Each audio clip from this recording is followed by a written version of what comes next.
Hello friends, it's me again, Joseph, your host, and welcome back to our channel and the Catechism for Kids.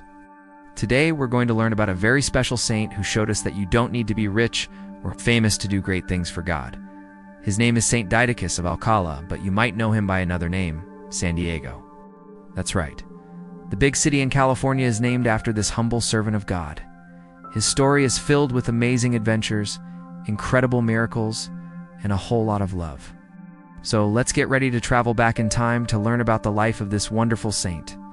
Saint Didacus was born a long time ago, around the year 1400, in a small village in Spain. His family was poor, but they were rich in faith and love for God. From a very young age, Didacus felt a special calling.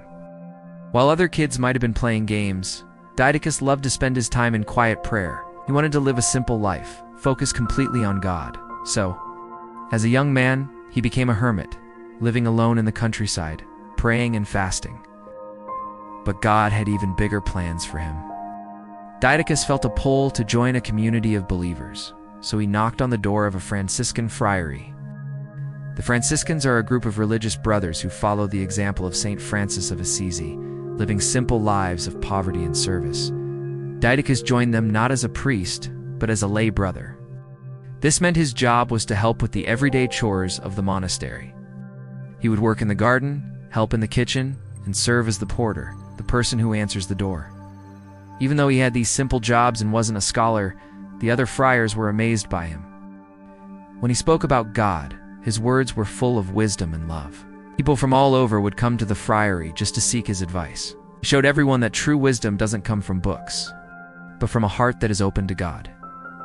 He served with such joy and humility that his simple work became a beautiful prayer.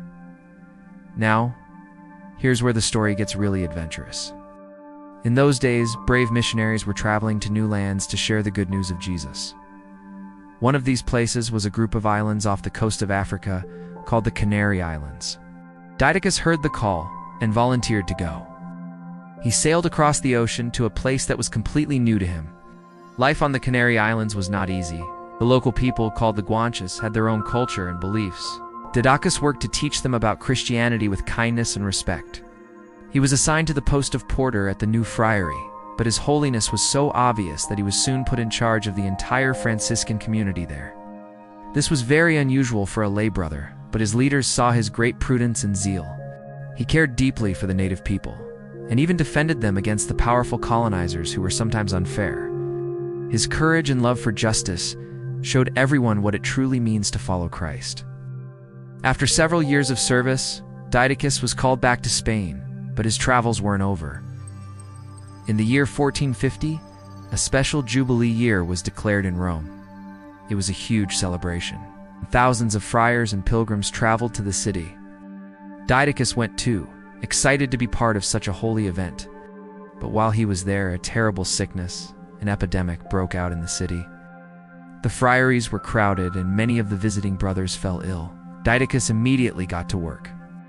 He became the head nurse in the friary's infirmary, which is like a small hospital.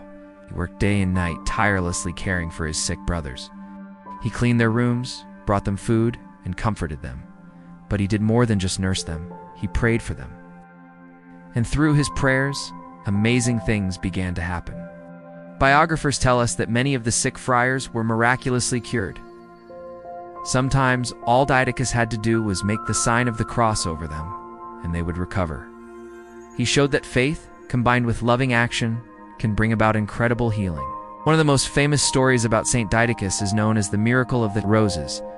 Didacus had a huge heart for the poor. He couldn't stand to see people go hungry. He would often sneak bread and other food from the monastery kitchen and dining room to give to the hungry people who came to the friary gates for help. One day, another brother saw him leaving with his cloak looking very full and suspected he was taking food without permission. The brother stopped Didacus and sternly asked him, "What are you hiding in your cloak?" Didacus knew he had been caught. He probably felt a little nervous, but he trusted in God. He opened his cloak, and instead of loaves of bread tumbling out, a cascade of beautiful, fragrant roses fell to the ground. Everyone was astonished. This miracle showed that God was pleased with Didacus's charity and his generous love for the poor. It teaches us that when we give with a loving heart, God can turn our simple gifts into something beautiful. After his time in Rome, Didacus returned to Spain for the final time. He was sent to a friary in a town called Alcalá de Henares. There, he spent the rest of his life in quiet contemplation and prayer, continuing his simple life of service. He passed away on November 12, 1463. But even after his death, the stories of God's power working through him continued. It was said that his body remained perfectly preserved and gave off a sweet, pleasant scent, signs that many considered marks of holiness. The miracles didn't stop there. On a hunting trip, Henry IV of Castile fell from his horse and injured his arm. In intense pain and with his doctors unable to relieve his agony, he went to Alcalá and prayed to Didacus for a cure. Didacus's body was removed from his casket and placed beside the king. Henry then kissed the body and placed Didacus's hand on his injured arm. The king felt the pain disappear, and his arm immediately regained its former strength. Over 100 years later, the son of the King of Spain, a prince named Don Carlos, had a terrible accident. He fell down a flight of stairs and hit his head very badly. He was unconscious, and his condition grew worse and worse. The royal doctors could do nothing for him. In a moment of clarity, the prince asked for the help of Saint Didacus. So, the holy body of Didacus was brought from the friary to the prince's room. They laid the saint's body next to the dying prince. Soon after, Don Carlos fell into a peaceful sleep and dreamt that Didacus told him he would live. When he woke up, he was on the path to a full recovery. This incredible miracle led the king to ask the Pope to officially declare Didacus a saint. And in 1588, Pope Sixtus V canonized him, making him the first Franciscan lay brother to ever be named a saint. King Philip II was so grateful that he even commissioned a famous clockmaker to build a wind-up automaton, a little mechanical monk, in honor of Saint Didacus. When wound up, this clockwork friar would walk, move its lips in prayer, and beat its chest, just like a monk praying the Mea Culpa prayer. It was the king's way of sharing the miracle and reminding people of the power of prayer. So what can we learn from Saint Didacus of Alcalá? First, we learn about humility. Didacus never sought to be important. He was happy with the simplest jobs, and he did them with great love. He shows us that God doesn't care if we're powerful or famous.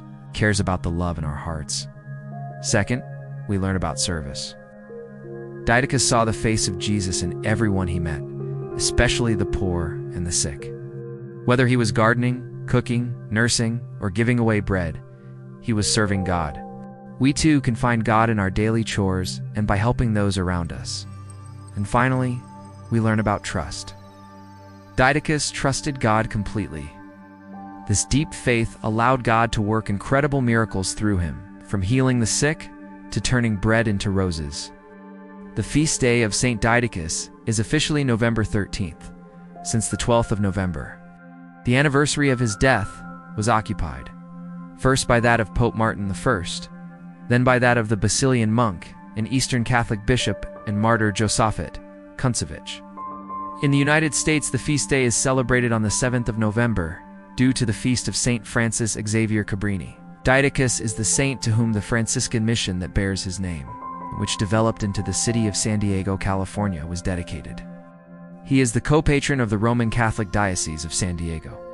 The Spanish painter Bartolomé Esteban Murillo is noted for painting several representations of Didacus of Alcalá. We celebrate this humble friar who became a great saint, a missionary, a healer, and a friend to the poor. He reminds us that with a simple and loving heart, we can all be saints in our own way. Thank you so much for joining me today to learn about the incredible life of Saint Didacus of Alcalá.